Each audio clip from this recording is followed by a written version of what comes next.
Hi guys, welcome to our channel. எல்லோரும் எப்படி இருக்கீங்க? நல்லா இருக்கீங்கன்னு நம்புகிறேன். இன்றைக்கி நம்ம என்ன ரெசிபி பார்க்க போகிறோம் அப்படின்னா, ஒரு செட்டிநாடு ஸ்டைல் மட்டன் மிளகு குழம்பு ரெசிபி தான் பார்க்க போகிறோம்.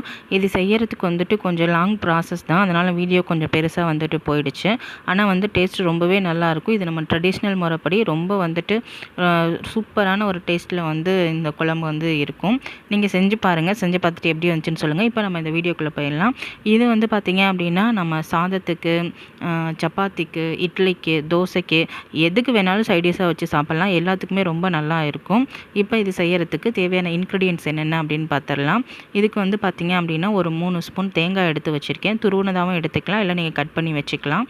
அதுக்கப்புறமேட்டு கடைசியாக போடுறதுக்காக கொத்தமல்லி எடுத்து வச்சுருக்கேன். அதுக்கப்புறமேட்டு 20லேருந்து 25 சின்ன வெங்காயம் நல்லா சின்ன சின்னதாக கட் பண்ணி வச்சுருக்கேன். இது நம்ம எண்ணெயில் போட்டு தாளிக்கிறதுக்காக. அதுக்கப்புறமேட்டு நம்ம வறுக்கிறதுக்கு கொஞ்சம் அரிசி தேவைப்படும். அதனால் கொஞ்சம் அரிசி தனியாக எடுத்து வச்சுருக்கேன். கூடவே தாளிக்கிறதுக்கு கருவேப்பிலை, பச்சை மிளகாய், ஒரு துண்டு பட்டை, 2 ஏலக்காய், 2 கிராம்பு. அதுக்கப்புறம் நம்ம மசாலா வறுத்து அரைக்கிறதுக்காக 2 ஸ்பூன் மிளகு, 1 ஸ்பூன் சோம்பு, 1 ஸ்பூன் ஜீரகம், 5 வரமிளகாய்.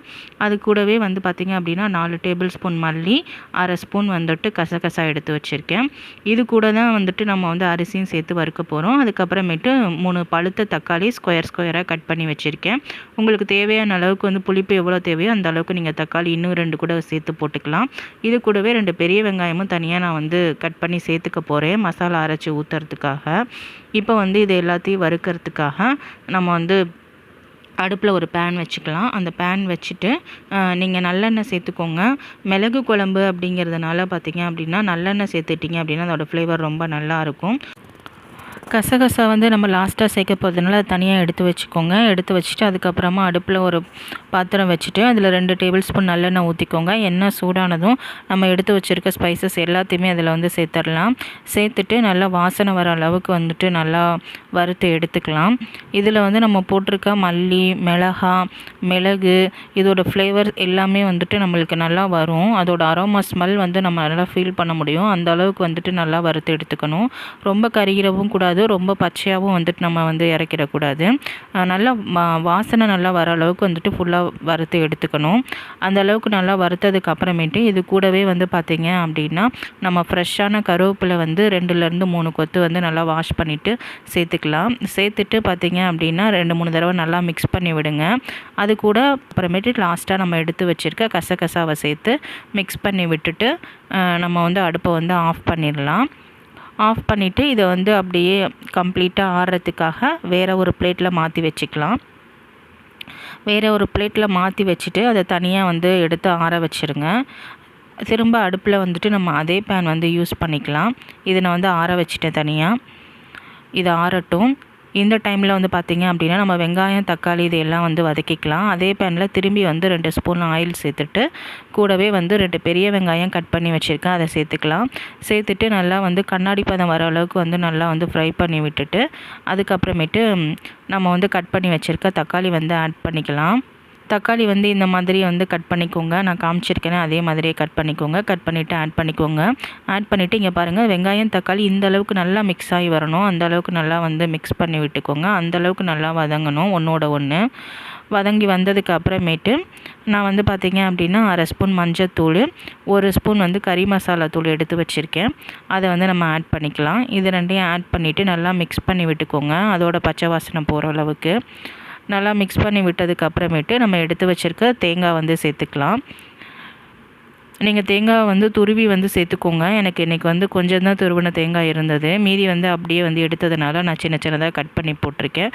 துருவி சேர்த்திங்கன்னா தான் நம்மளுக்கு அரைக்கிறதுக்கு ஈஸியாக இருக்கும். எல்லாத்தையும் நல்லா கலந்து விட்டு மிக்ஸ் ஆகி வந்ததுக்கு அப்புறமேட்டு இதுலேயும் அடுப்பை ஆஃப் பண்ணிவிட்டு இதையும் தனியாக எடுத்து ஆற வச்சுக்கோங்க.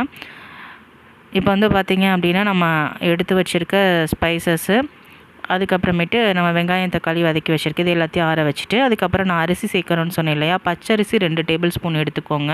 எடுத்துகிட்டு இந்த மாதிரி நல்லா ஃப்ரை ஆகி வரணும். அந்த அளவுக்கு நல்லா வறுத்து எடுத்துக்கோங்க. இங்கே பாருங்கள், இப்போ நான் காமிக்கிறேன்ல, இதே மாதிரி இருக்கணும். அந்த அளவுக்கு நல்லா வறுத்து எடுத்து அதையும் நம்ம வறுத்து வச்சுருக்க ஸ்பைசஸோடு கொட்டி ஆற வச்சுருங்க.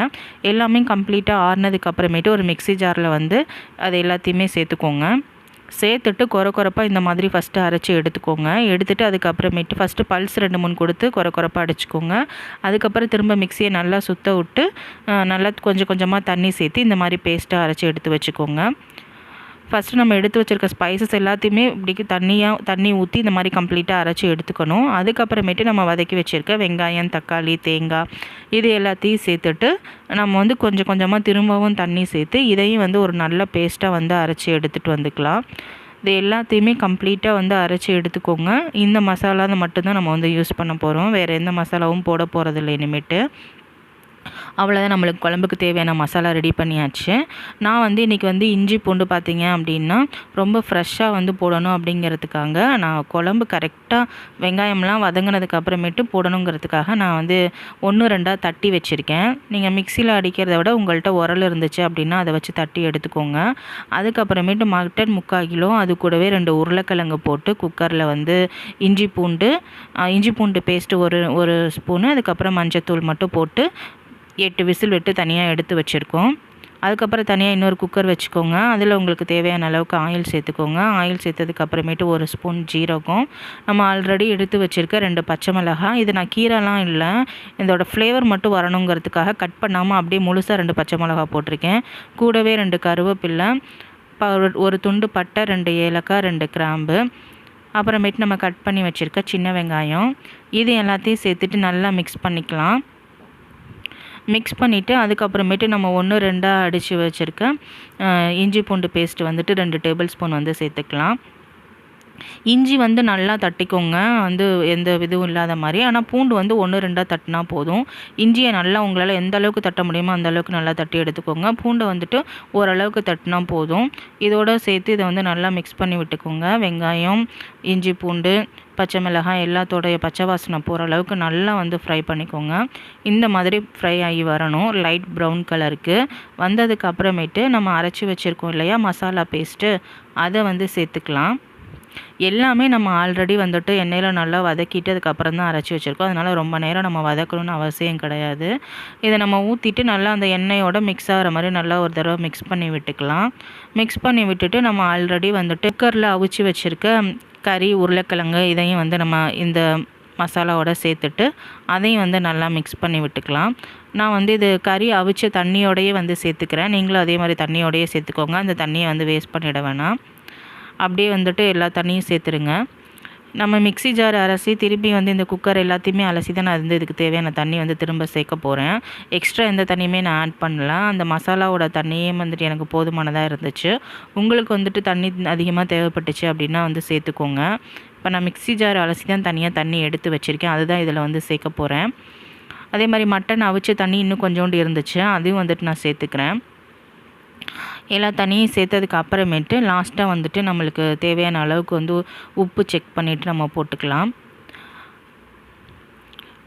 நல்லா வந்து இப்போ வந்து மிக்ஸ் கொடுத்துக்கோங்க. நம்ம போட்டிருக்க கறி, நம்ம வதக்கின வெங்காயம், இஞ்சி பூண்டு பேஸ்ட்டு எல்லாமே நல்லா வந்துட்டு மிக்ஸ் ஆகி வரணும். எல்லாத்தையும் நல்லா கலந்து விட்டுட்டு உப்பு செக் பண்ணிக்கோங்க.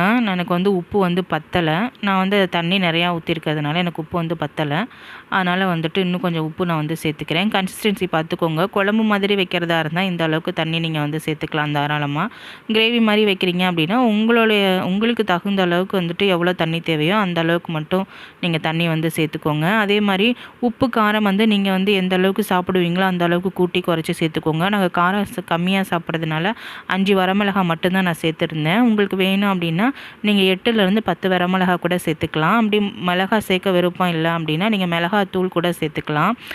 லாஸ்ட்டு நான் சிக்கன் குழம்பு வீடியோ போடும்போது பார்த்தீங்க அப்படின்னா மிளகாய் இல்லை அப்படிங்கிறதுனால மிளகாய் தூள் தான் சேர்த்துருந்தேன். சேர்த்துட்டு நல்லா கொதிக்க வச்சுட்டு இந்த மாதிரி சைடில் எண்ணெய் பிரிஞ்சு வந்ததுக்கப்புறமேட்டு நம்ம கட் பண்ணி வச்சுருக்க ஃப்ரெஷ்ஷான மல்லி இலையை வந்துட்டு தூவி இறக்கிடலாம். அவ்வளோதான், ரெடி ஆகிடுச்சு நம்மளுக்கு குழம்பு. இந்த வீடியோ உங்களுக்கு யூஸ்ஃபுல்லாக இருக்கும்னு நம்புகிறேன். மறக்காமல் நம்ம சேனலை சப்ஸ்கிரைப் பண்ணி வச்சுக்கோங்க. இந்த வீடியோவுக்கு லைக் கொடுங்க. இன்னொரு யூஸ்ஃபுல்லான வீடியோவில் உங்களை வந்து மீட் பண்ணுறேன். இது எப்படி இருந்துச்சு அப்படின்னு சொல்லிட்டு செஞ்சு பார்த்துட்டு என்னோடய கமெண்ட்லாம் மறக்காமல் ஷேர் பண்ணிக்கோங்க. Thank you and take care guys.